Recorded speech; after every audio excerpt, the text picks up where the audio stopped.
pada pergi, padahal pergi dalam keadaan isi ya. Harusnya kan isi, kalau isi itu dia keberatan kan. Tapi mungkin karena lintasan turunnya lebih lama, lebih banyak, maka dia akan mendapatkan daya yang lebih besar.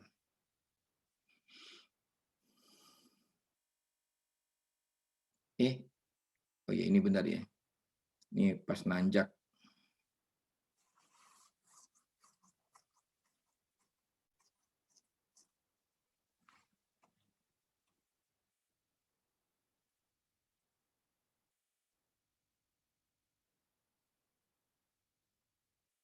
Oke, sampai sini ada pertanyaan?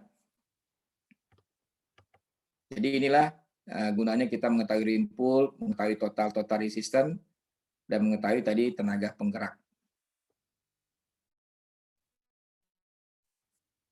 Takut lupa saya save dulu. Ada pertanyaan di sini?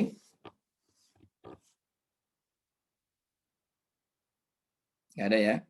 Kalau nggak ada kita lanjut. Stop share dulu nih.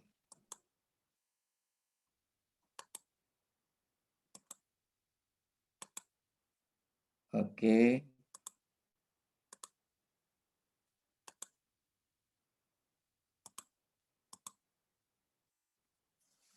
Sekarang berikutnya adalah sebelum kita ke sini kita ke ini aja dulu yang lebih enak ya. Jangan koefisien interaksi dulu. Kita masuk ke drawbar pull. Supaya nyambung ya. Apa itu drawbar pull? Drawbar pull adalah kemampuan tarik yang masih tersedia pada alat yang menggunakan roda kelabang. Besarnya drawbar pull ditentukan dari pabrik dengan standar pengukuran adalah rolling resistance 110 Lb per ton, GR-nya sama dengan 0, sehingga TR-nya menjadi 110. Jadi total resistennya adalah 110. Jalannya apakah miring atau landai, pokoknya totalnya nggak boleh 110. Jadi kalau 110 baru dipakai standar yang ada dari pabrik. Jadi nggak dihitung seperti tadi ya. Tidak dihitung seperti ring pull, tapi dia mengikuti apa yang sudah dikeluarkan oleh pabrik melalui spesifikasi yang dia punya. Ini contohnya gear 1, gear 2, gear 3, gear 4 gitu ya, sampai gear 6. Ini kecepatannya dalam MPH. Nah, ini drawbar pull-nya ya. 28,09. Ini dalam loops ya. 2699 dan seterusnya. Nah, untuk memahami ini lebih jauh, ini gambarannya ini ya, yang drawbar pull itu yang mana sih? Yang drawbar pull itu ini. Besarnya daya yang bisa digunakan untuk mendorong beban. Ya. Ini P-nya ya. Kemudian kemampuan dari drawbar pull ini menjadi adalah tenaga yang tersedia untuk mendorong, untuk menarik, atau untuk mengangkut beban. Ya. Oke. Nah, sekarang coba Anda tulis soalnya dulu.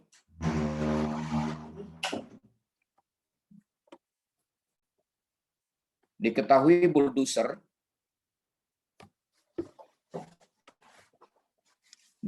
bulldozer tipe crawler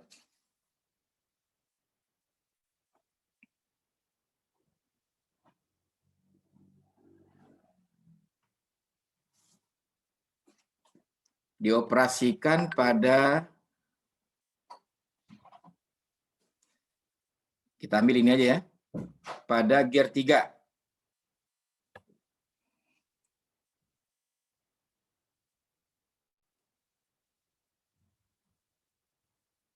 Pada gear 3 dengan kecepatan 2,76 mph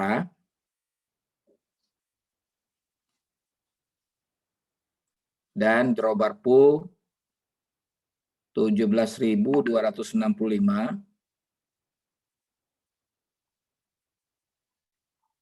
pada saat TR sama dengan 110 loop per ton.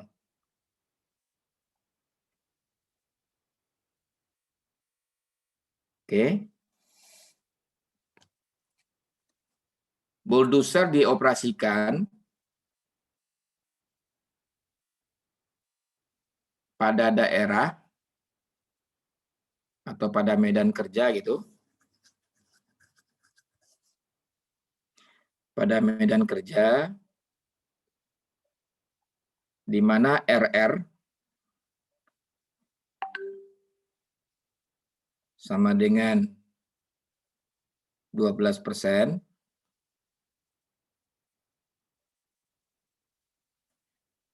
grade 5%. Jadi kalau grade disebut tidak ada positif negatifnya berarti positif tuh ya.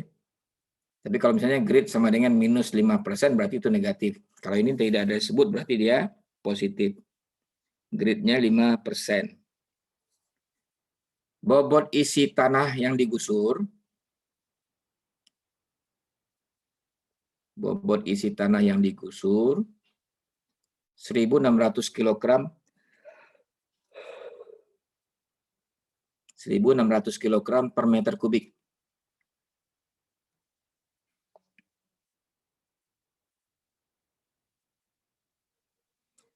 Pertanyaannya, tentukan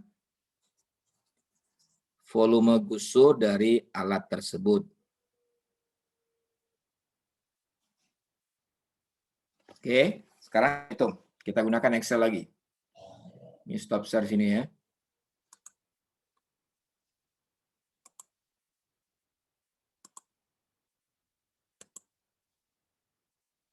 Saya ngambil ini ke bawah. Ini adalah drawbar pool. Oke. Alatnya adalah bulldozer.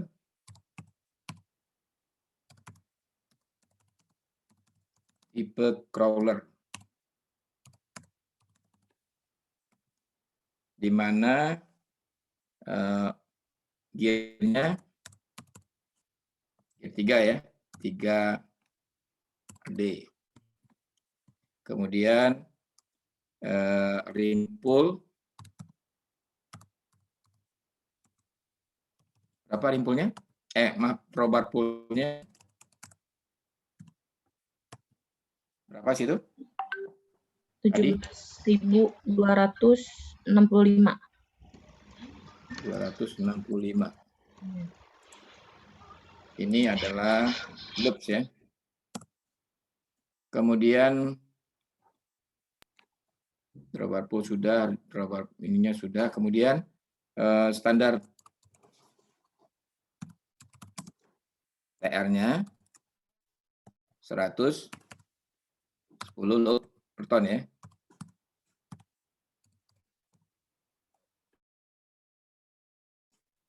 Oke. Terus kita hitung sekarang, tadi G-nya berapa tadi? G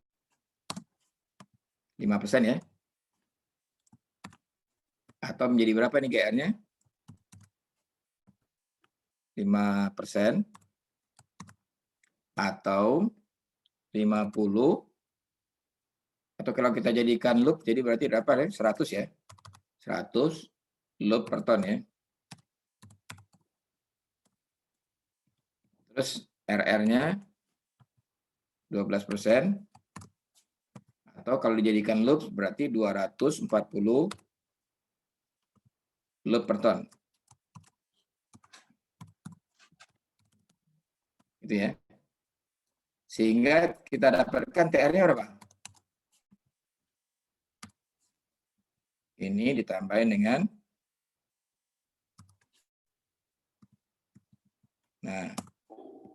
load per ton.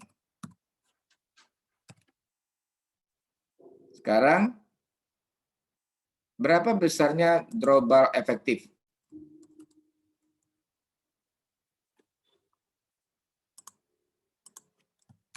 Drawbar pull efektif. Efektif itu maksudnya yang dipakai gitu ya. Berarti sama dengan, lupa tadi satu lagi nih yang belum kita masukkan. Apa yaitu adalah tadi insert di sini ya. Yaitu berat alat. Berat alat atau W ya. Ini tidak pakai muatan ya, hanya berat alatnya aja. Yaitu tadi berapa? 12 ton. gitu ya. Nah, sehingga kita hitung sekarang drawbar pull efektif sama dengan drawbar pull yang ada sekarang ini dikurang dengan, nah itu tadi ya, rim pull total resistannya ini dikurang dengan standarnya ini, lalu balas kurung dikali dengan beratnya. Nah, beratnya ini.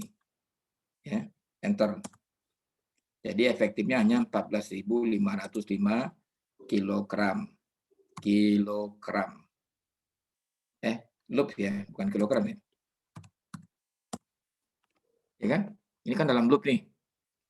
Dikurang juga dalam loop tadi kan, dapat ini. Maka kalau jadikan kilogram berapa? Sama dengan ini kali dibagi 2. Inilah dalam kilogram. Kilogram. Nah, gitu tuh. Ya. Oke, itu udah dapat. Sekarang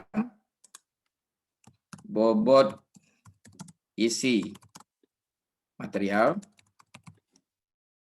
1.600 kilogram per meter kubik, gitu ya. Terus volume ukur berapa? Yaitu sama dengan ini, kita ini ya, dibagi dengan ini, enter. Nah, ini dapatnya adalah meter kubik. Ya, ini kilogram dibagi dengan kilogram per meter kubiknya naik, kilogramnya habis, tinggallah meter kubik. Jadi dapatnya 4,5 meter kubik. Itulah volume gusu dari alat yang menggunakan tipe crawler. Ada pertanyaan sampai di sini?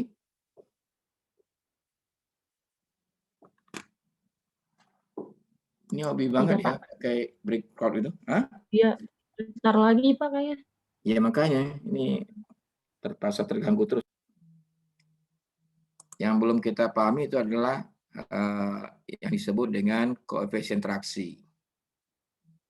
Nah ini ya, koefisien traksi. Apa itu koefisien traksi? Nah, ya udah istirahat dulu ya. Baik ya. Apa itu koefisien traksi? Ini adalah perbandingan gaya tarik pada roda mulai slip dan beban pada roda gerak. Kegunaannya untuk mengetahui apakah alat mampu menarik muatan atau tidak pada saat mulai bergerak pada gear paling rendah. Penyebabnya, gesekan antara roda dan ban dengan permukaan jalan. Nah, besarnya koefisien traksi itu adalah PS dibagi dengan WG. Ya. PS itu gaya tarik pada saat roda slip, ya. Sedangkan WG adalah beban pada roda gerak. Jadi yang bergerak itu adalah roda gerak. Ya. Jadi kalau kita kenal roda gerak misalnya seperti yang paling sederhana lah. Kalau Anda yang punya motor, itu roda geraknya ada di depan atau di belakang?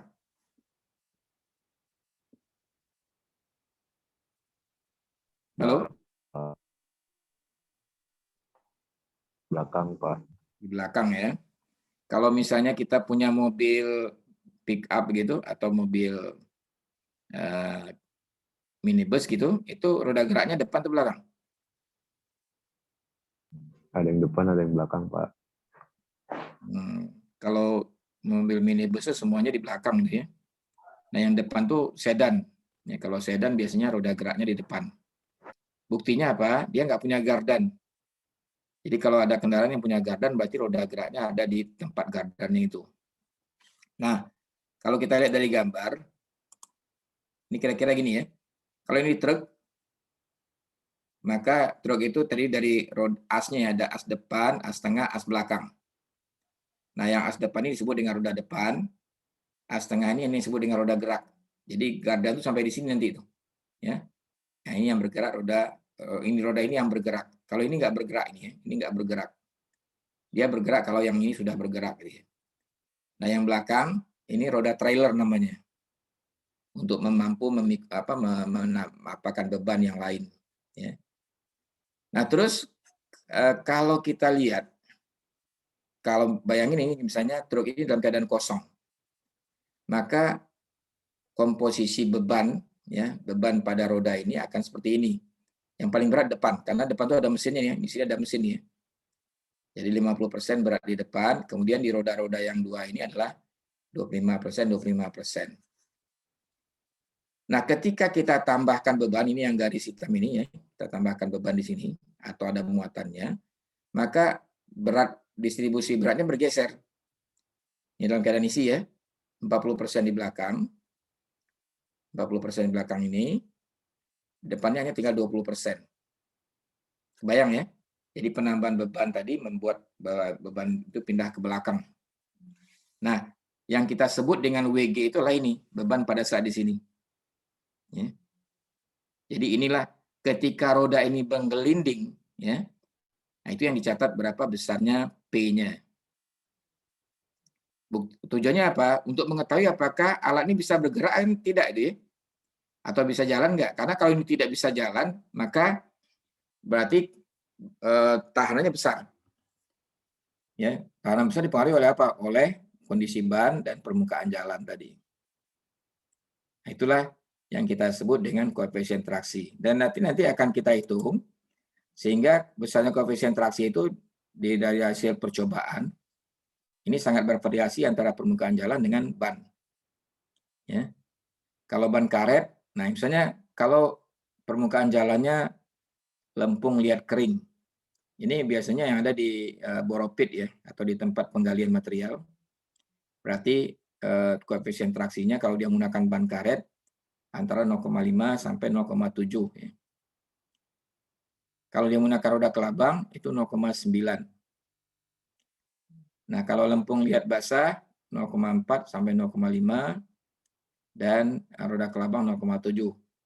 Ini tidak ada satuan ya, koefisien traksi ini nggak ada satuan. Jadi hanya konstanta saja gitu ya. Nah, mungkin untuk jelasnya begini. Coba Anda tulis.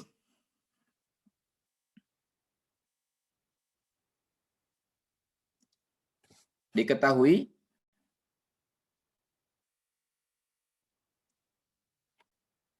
berat alat 6 ton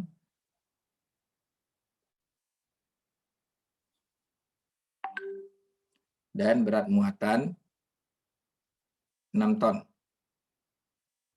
Ya, jadi alat muatan jadi 6 ton gitu ya.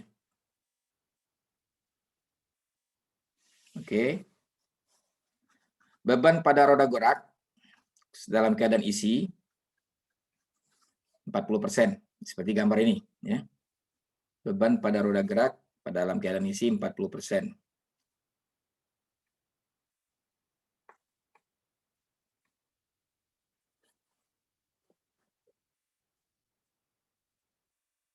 Oke. Kemudian alat beroperasi di atas permukaan jalan, lempung liat basah,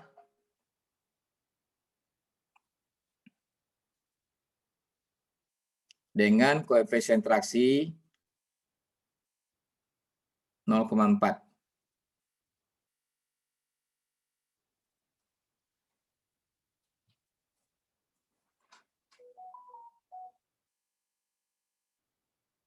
Oke.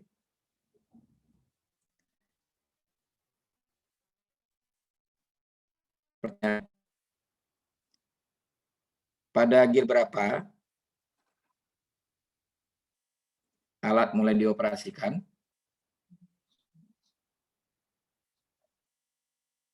Sesuai dengan rimpul yang sudah dihitung sebelumnya. Jadi kita ngecek nih, alat truk kita tadi itu benar nggak dengan kondisi seperti ini ya. Nah, untuk itu kita gunakan Excel lagi ya.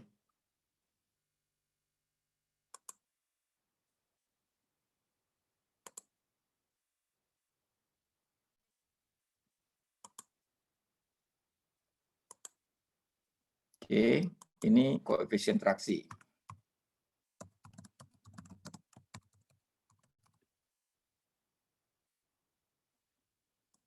Jadi kita ketahui berat alat dan muatan 12 ton ya.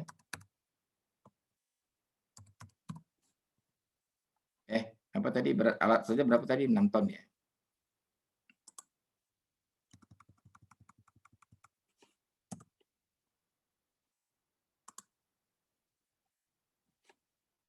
Ton, muatan 6 ton, sehingga W sama dengan S.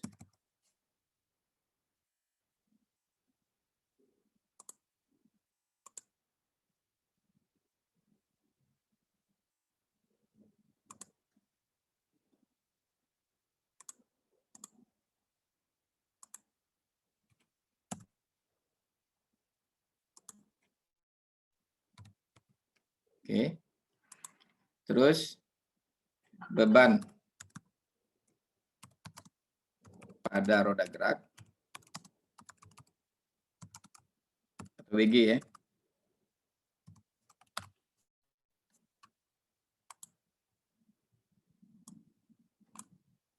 Berapa tadi? 40% ya.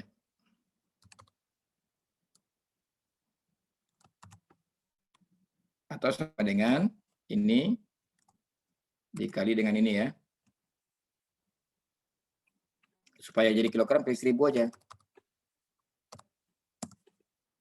4.800 kilogram. Ya. Atau kalau Anda ragu ya kita boleh pakai gini sama dengan ini dulu ya. Ini kali ini biar satu-satu gitu ya. Ini ton. Maka ini sama dengan ini kali 1000. Dapatnya kilogram. Ya. Terus tadi jalan, lempung, lihat, asah ya. Kemudian roda karet. Maka didapat koefisien traksinya, KT-nya berapa? 0,4 ya. Ya, koefisien traksi 0,4. Oke. Beban pada roda gerak sudah diketahui, KT sudah diketahui, maka P-nya berapa sekarang? Nah, P sama dengan ini dibagi dengan dikali atau dibagi? KT sama dengan P per WG, berarti kalau P-nya KT sama dengan P per WG ya. Jadi ini berarti ini bukan dibagi tapi dikali. Dikali dengan ini. Jadi dapatnya nilai kilogram. Nah ini kita lihat di atas tadi. Kalau 1920 berarti kita pakai yang berapa di sini untuk start awalnya? Ini berarti ya. 2852. Ya. Digunakan gear 2 yaitu sama dengan ini ya, kita ambil ini. Dapatnya kilogram. Oke. Ya. Nah, di sini kita bisa lihat apa? Bahwa alat bergerak ya, karena gear yang tersedia lebih besar daripada tahanan koefisien traksinya. Lalu pertanyaannya sekarang, kalau begitu ini bisa ditambah dong muatannya. Ya. Bagaimana nambah muatannya? Yaitu kita jika digunakan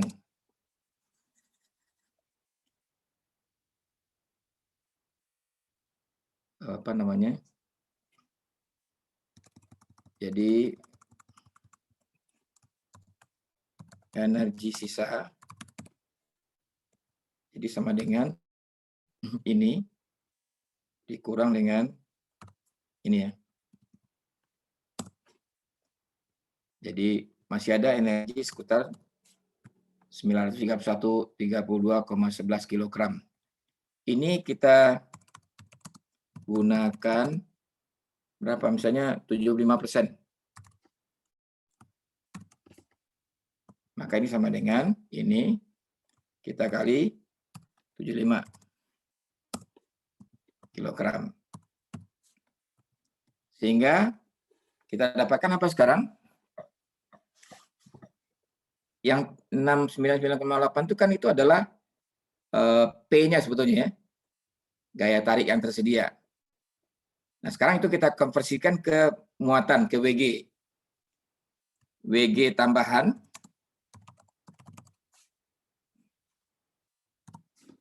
sama dengan tadi kan WG KT sama dengan berapa tadi? P per W. P per WG. Ya. Jadi WG tambahannya berapa jadinya? WG sama dengan P per KT, berarti kan? Iya. Berarti ini P dibagi dengan KT-nya. Ini satuannya adalah kilogram. Ya. Terus ini kalau kita muatan tambahan, berarti sama dengan, ini kan baru 40% tadi kan?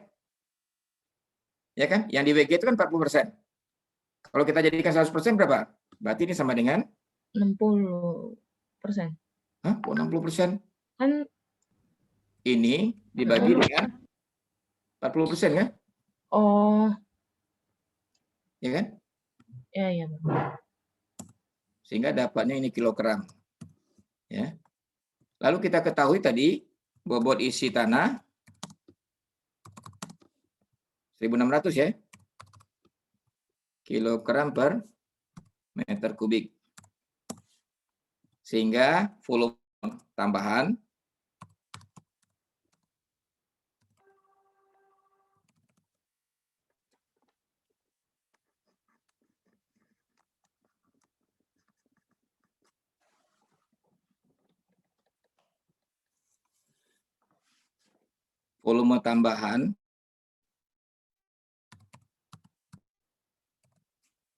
sama dengan ini kita bagi dengan ini. Jadi tambahnya kurang lebih sekitar 2,7 kubik. Ya. Nah, 2,7 kubik ini bentuknya kayak apa? Ini kita coba lihat ke gambar tadi ya. Saya stop share dulu ini. Nanti silakan kalau ada yang ingin bertanya. Nah,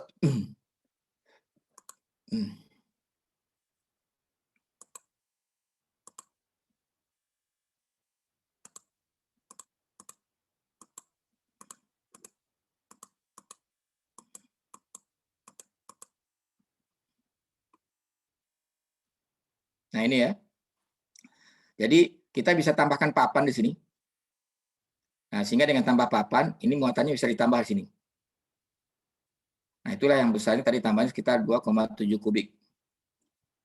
Nah, dengan demikian, sekali angkut, kalau tadi hanya cuma 6 kubik barangkali ya, atau 5 kubik, maka sekarang bisa menjadi 8 kubik. Loh, kenapa kok bisa? Padahal kan kita tahu jalan itu ada aturannya. Betul. Tapi ini jalan proyek ya. Jalan proyek itu nggak ada hubungannya dengan jalan raya. Jadi kita bagaimana memaksimalkan daya angkutnya ini sehingga nanti sekali angkut bisa lebih besar kapasitasnya. Ini kalau lebih besar kapasitasnya kan berarti cost-nya akan turun ya.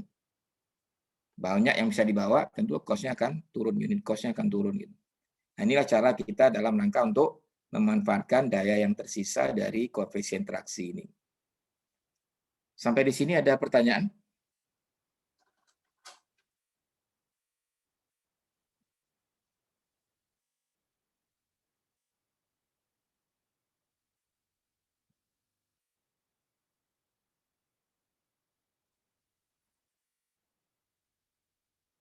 Kok diam aja, ngelamun nggak ada ininya, nggak ada responnya.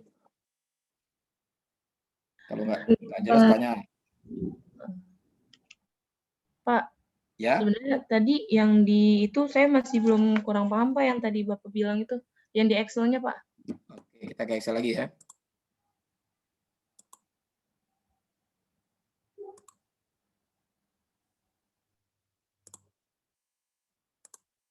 Mana yang Anda belum paham? Yang pertama ini Pak, kan kalau berarti tadi ya untuk menentukan gear-nya itu kita melihat P-nya ya Pak. Jadi kalau bisa kita menggunakan gear yang nilainya lebih besar sama daripada P-nya Pak.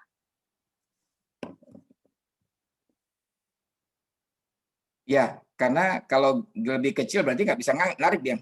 Iya, oh berarti dari P-nya. Terus tadi Pak sama yang muatan tambahan itu Pak, saya masih kurang paham Pak tadi. Ya, jadi gini, P yang dibutuhkan kan 1920.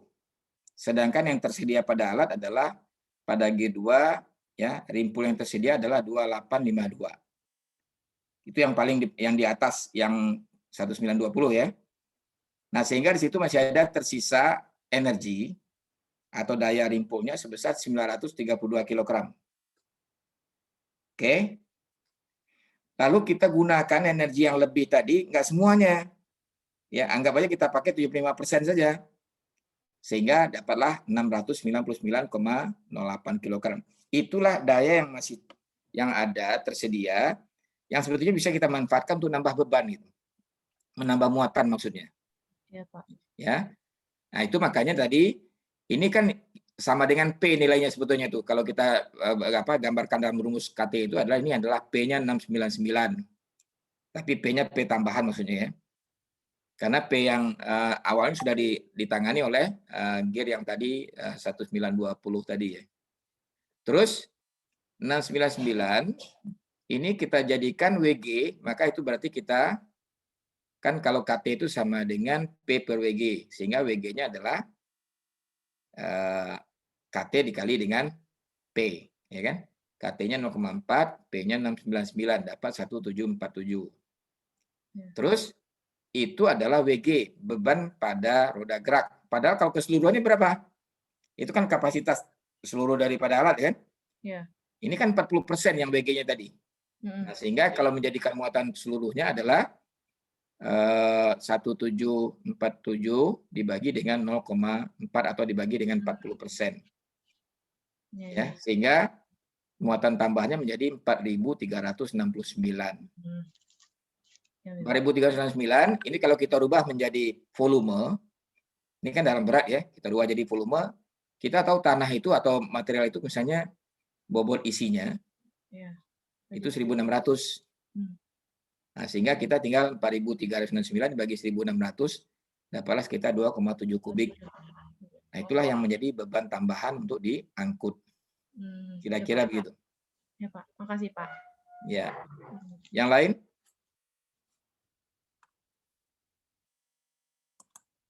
Belum, Pak. Belum ya? Oke. Kita kembali ke slide.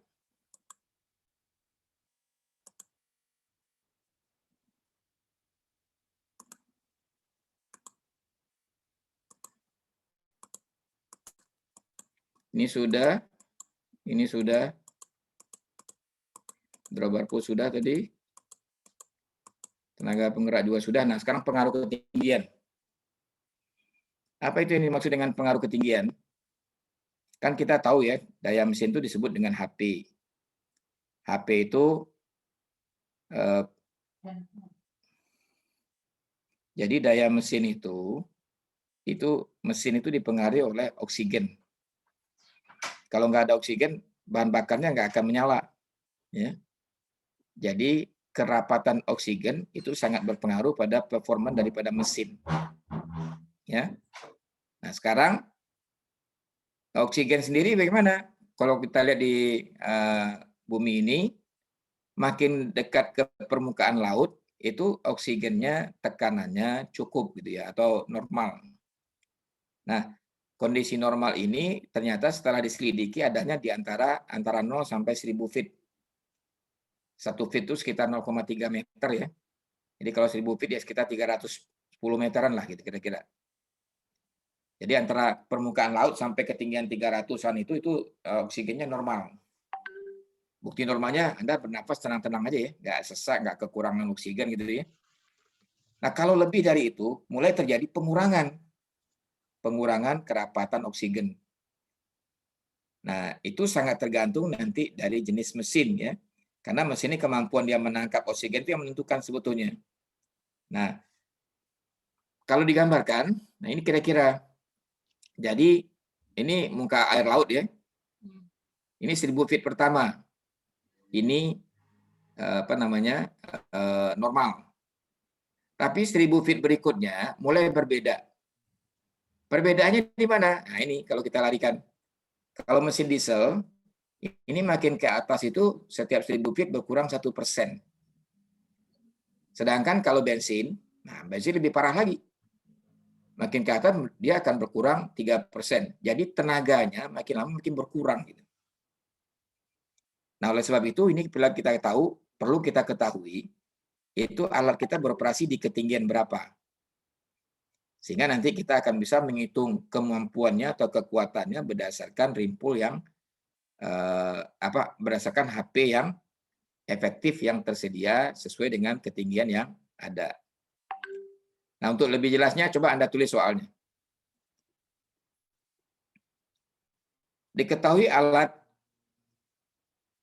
bulldozer, ya alat yang tadi lah maksudnya ya, alat bulldozer yang sudah ada, beroperasi pada ketinggian, ini tipe wheel ya, beroperasi pada ketinggian 14.000 feet.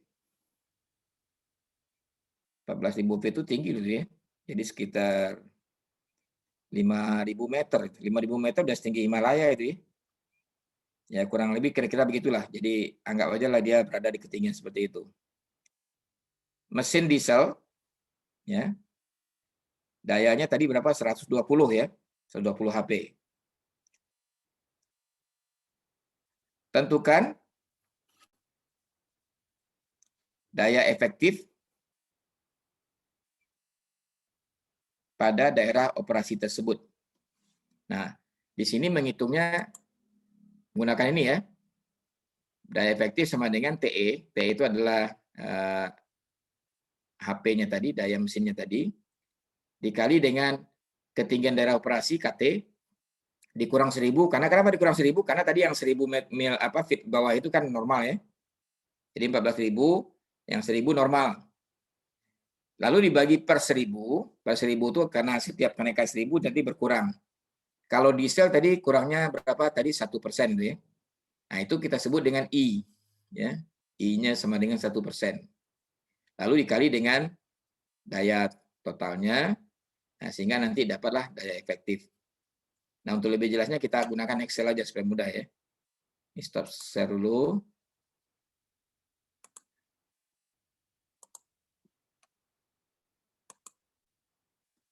Di sini ya.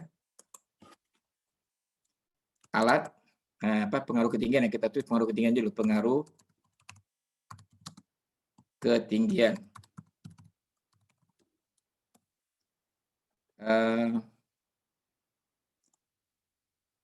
Alat daerah operasi ya, daerah operasi itu berapa tadi? 14.000 feet ya. Kemudian oksigen normal 1000 feet ya. Kemudian mesin diesel, maka ininya adalah I-nya dalam kurung I-nya 1% ya. 1%. Kalau tadi mesinnya bensin itu 3% kan. Oke. Terus daya mesin 120 HP. Ya, sekarang kita hitung daya efektif sama dengan ya, ini dulu daya mesin dikurang balas kurung buka gitu ya, yaitu ketinggian dikurang dengan normal 1000 dibagi dengan normal gitu ya, tuh balas kurung dikali dengan I-nya 1% dikali dengan TE-nya tadi, daya mesinnya tadi. Enter. Jadi dapatnya menjadi 104 HP. Apa maksudnya ini? Ini daya efektifnya segini. Daya mesinnya segini, daya efektifnya segini. Jadi waktu kita menghitung bahan bakar, kan hitung bahan bakar sama pelumas pakai HP kan? Itu kita gunakan ini. Jadi ini untuk bahan bakar dan lain-lain ya. Lalu ini untuk apa? Ini adalah untuk rimpul ya. Jadi ini kita gunakan untuk menghitung rimpul seperti ini ya. Tadi kan di sini dayanya C berapa tadi ya? Ya, C2 ini. Nah, tapi sekarang untuk menghitung ini kita nggak bisa pakai itu. Kenapa? Karena dia beroperasi daerah ketinggian 14.000. Di 14.000 itu daya yang tadinya 120, sekarang tinggal sebetulnya hanyalah 104. Nah, inilah yang digunakan untuk menghitung rimpul ini tadi. Akibatnya apa? Akibatnya ini berkurang kan? Mengecil dia. Jadi ibaratnya konsumsinya sama, tapi tenaganya berkurang. Nah, itulah yang dimaksud dengan pengaruh ketinggian. Sehingga Anda hati-hati nanti kalau Anda bekerja di proyek ketinggian, misalnya kayak di Freeport misalnya kan, Anda sudah estimasi, loh kenapa kok nggak bisa ya? Nah, itu ternyata Anda lupa bahwa dia sudah beroperasi daerah ketinggian tadi. Kita nggak bisa lagi menggunakan rimpul yang standarnya yang normal tadi, tapi harus kita koreksi dulu berdasarkan ketinggian daerah operasi tadi. Nah, itu yang dimaksud dengan pengaruh ketinggian tadi.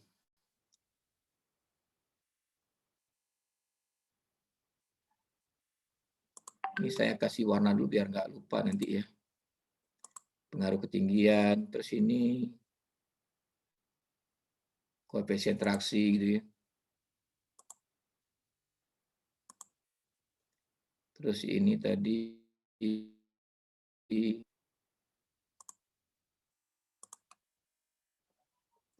rimpul.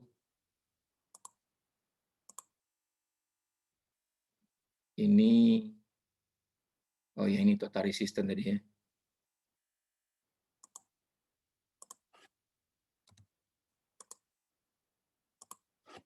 Oke, ada pertanyaan sampai di sini? Udah paham maksudnya ini? Sudah, Pak. Ya, kita lanjutkan lagi sedikit lagi. Ya. Karena hari ini kita targetkan dasar teknis ini selesai. Ini sudah, nah sekarang berkaitan dengan karakteristik material. Mengapa ini penting? Ya karena Anda harus tahu ini yang akan kita kerjakan material ini gitu ya. Akan kita angkut, akan kita bawa, akan kita gusur, akan kita gali, akan kita timbun gitu ya. Semuanya material. Maka Anda harus tahu karakteristiknya kayak apa. Nah, karakteristik material ini adalah hal-hal yang berhubungan dengan tanah, material yang dikerjakan oleh alat berat. Nah, sifat-sifatnya macam-macam nih. Yang pertama, sifatnya perubahan material. Nah, perubahan dalam arti karakteristiknya ya. Lalu ada berat material. Nah, berat material tadi udah kita ketahui ya. Di contoh tadi, kalau bobot isinya 1.600, tadi dapatnya 2,77 tambahannya. Kalau bobot isinya jadi 2.000 gimana? Tentu produksinya makin kecil gitu ya. Jadi berat material ini berpengaruh kepada produksi. Nah, bentuk material. Coba Anda bayangkan sekarang kalau yang kita angkut batu kali dibandingkan kalau kita mengangkut pasir. Kira-kira menurut Anda yang banyak isinya yang mana?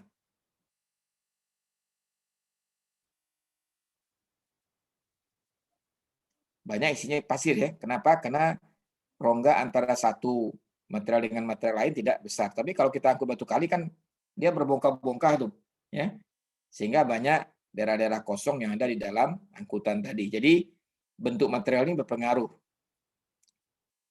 Yang ketiga, yang keempat, kohesi material. Kohesi material ini kita bayangkan aja antara tanah lempung yang kohesivitasnya tinggi dengan pasir misalnya, yang kohesivitasnya rendah. Kalau dia tanah lempung, itu truk tadi bisa kita isi melebihi dari kadar kapasitasnya, gitu ya. Sedangkan kalau kalau kita gunakan pasir nggak bisa tinggi-tinggi, kalau tinggi-tinggi dia tumpah aja kan, lepas aja lagi ke bawah gitu ya. Jadi berpengaruh terhadap volume angkutan. Kekerasan material ini terkaitan dengan alat gali. Ya, semakin keras materialnya, menggalinya akan semakin susah, gitu ya. Kalau makin lembek atau makin lunak tanahnya, maka makin mudah menggalinya. Nah, daya dukung tanah ini kita gambarkan seperti ini.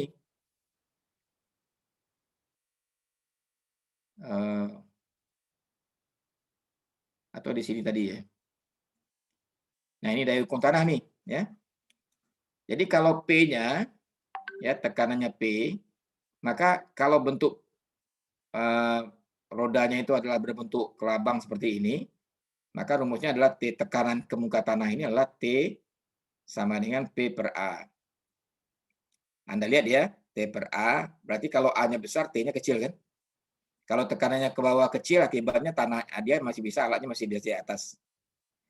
Tapi kalau A-nya ini ternyata pakai ban karet, itu lebih kecil A-nya kan? Maka berarti tekanannya besar. Nah, ini akan menyebabkan nanti alatnya menjadi slip. Nah, oleh sebab itu, ini perlu kita pertimbangkan. Jadi kalau di tanah yang agak lembek begitu, lebih baik kita menggunakan yang tipe crawler dibandingkan dengan yang tipe wheel. Kalau tipe wheel dia amblas. Kalau tipe crawler masih bisa float, dia bisa mengambang. Malah kalau di beberapa tempat, kalau ada kesulitan orang menghampar bilik itu ya, bambu yang disusun gitu, taruh di atasnya, maka alat bisa operasi di atas itu. Jadi dia bisa float. Jadi tujuannya apa? Untuk memperbesar A saja, ya. Sehingga makin besar A-nya, daya tekannya terhadap permukaan tanah makin kecil. Nah, itu yang dimaksud dengan tekanan ke permukaan tanah tadi.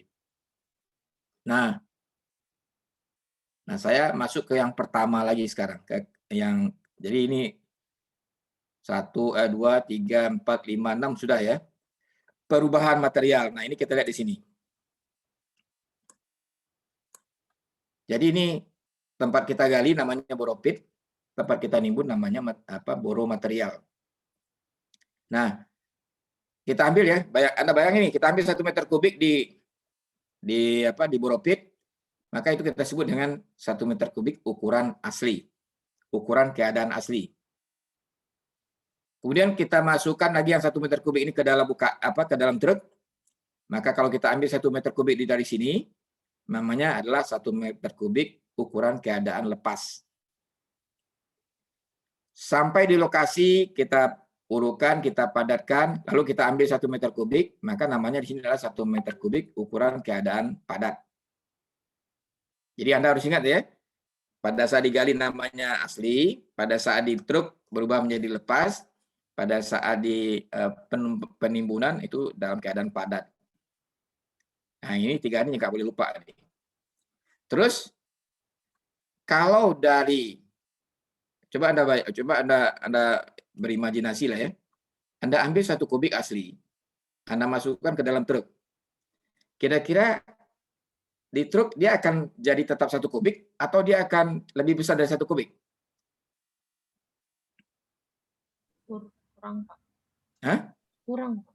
Kok kurang? Kan tanahnya bisa jatuh-jatuh nggak? Bukan jatuhnya, ini anggap aja nggak jatuh. Anda ambil gali 1 meter kubik gitu ya, lalu taruh di dalam truk 1 meter kubik yang tadi. Kira-kira volumenya mana yang lebih besar? Yang 1 kubik yang asli atau 1 kubik yang di atas truk? Di atas truk. Ya, berarti dia lebih besar kan? Itu namanya swell, mengembang. Ya, nah, ini kita misalkan swellnya tadi itu ya. Ini jangan lihat angka dulu, angka aja lah ya. Pengertian swell yang harus paham dulu. Oke. Nah, sekarang 1 meter kubik asli tadi dibawa ke boro material, lalu ditimbunkan di situ, dipadatkan. Pertanyaannya, volumenya akan sama, lebih kecil, atau lebih besar? Lebih kecil. Lebih kecil, itu yang disebut dengan shrinkage. Menyusut dia ya. Ya, itu yang disebut dengan shrinkage atau SH gitu. Nah, sekarang coba Anda hitung ya. Ini kan ada soal di sini nih. B itu adalah berat dalam keadaan asli. Ya, ntar dulu, kita sini dulu deh. Kita nggak ke soal dulu. Jadi tadi udah tahu ya, apa yang disebut dengan UKA itu short of bank measure gitu ya, atau UKL loss measure, lalu UKP ini namanya compact measure. Ukuran lepas, ukuran padat, dan ukuran asli ya. Swell, jadi sudah paham dengan swell, maka swell bisa kita hitung. Berapa besarnya swell? B per L. B itu adalah berat tanah asli. Jadi diambil satu volume yang sama dari asli, lepas, kemudian padat, lalu ditimbang. Ya. Nah, yang asli kita timbang dapatnya B. Yang lepas kita timbang dapatnya L. Yang padat kita timbang dapatnya C. Sehingga untuk menghitung swell sama dengan B per L dikurang 1 kali 100, dapatnya persen. Kalau sedikit, 1 dikurang per BC, dikali 100, dapatnya persen juga. Oke, jadi Anda gunakan rumus ini, coba Anda menghitung ini. Silakan untuk sebentar. Diketahui ini yang sebelah kiri ini ya. B 110, L 85, C 120 loop. Per kubik feet ya, kubik feet itu adalah 1 feet lebarnya, 1 feet tingginya, 1 feet panjangnya, kira-kira begitu. Yang disebut dengan 1 kubik feet atau 1 feet kubik. Ya. Jadi unitnya sama. Silakan. Hitung berapa swell dan berapa sringkitnya.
Dapatnya.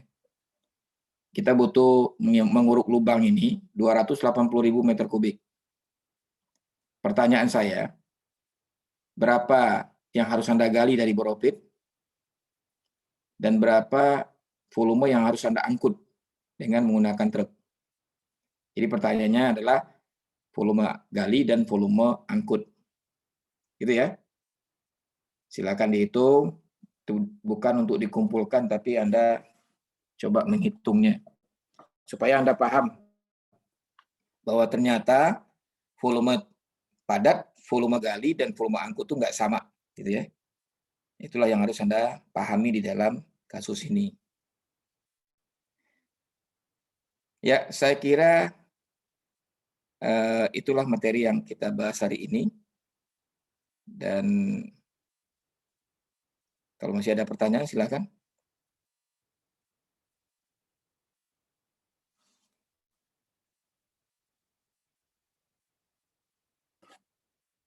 Ada pertanyaan? Cukup, Pak. Cukup ya? Cukup, Pak. Cukup, Pak. Baik, saya kira hari ini cukup. Tugas yang kemarin untuk presentasi kita tunda dulu karena ini waktunya udah lewat, bukan lewat ya, tapi saya kira cukup melelahkan juga ya, bolak-balik tadi. Jadi mungkin tolong disiapkan saja nanti grupnya, apakah minggu depan presentasinya atau kapan gitu. Pokoknya jangan sampai analisa yang kemarin Anda, kan ada tugas kemarin kelompok kan, yaitu memilih metode mana yang menurut Anda yang paling baik untuk digunakan dalam menghitung biaya pemilikan dan operasi gitu ya. Jadi membandingkan dari tiga metode ya. Langsung, pengurangan berganda, dan penjumlahan angka tahun. Baik, kalau tidak ada, silakan di absennya masih ke sana kan atau langsung ke e-learning ya? Anda sudah ke sana absennya belum? E-learning-nya Belum ya? belum, Pak. Iya. Itu tolong ketua kelas di screenshot dan ini hadir semua atau gimana? Wah, 2 orang nggak hadir, Pak. 3 orang. Nggak. Tadi ada tadi kayaknya. Hilang lagi atau gimana? Atau memang nggak ada? Nggak ada, Pak.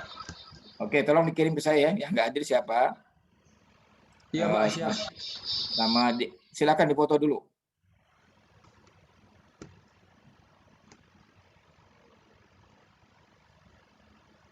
Sudah, Pak.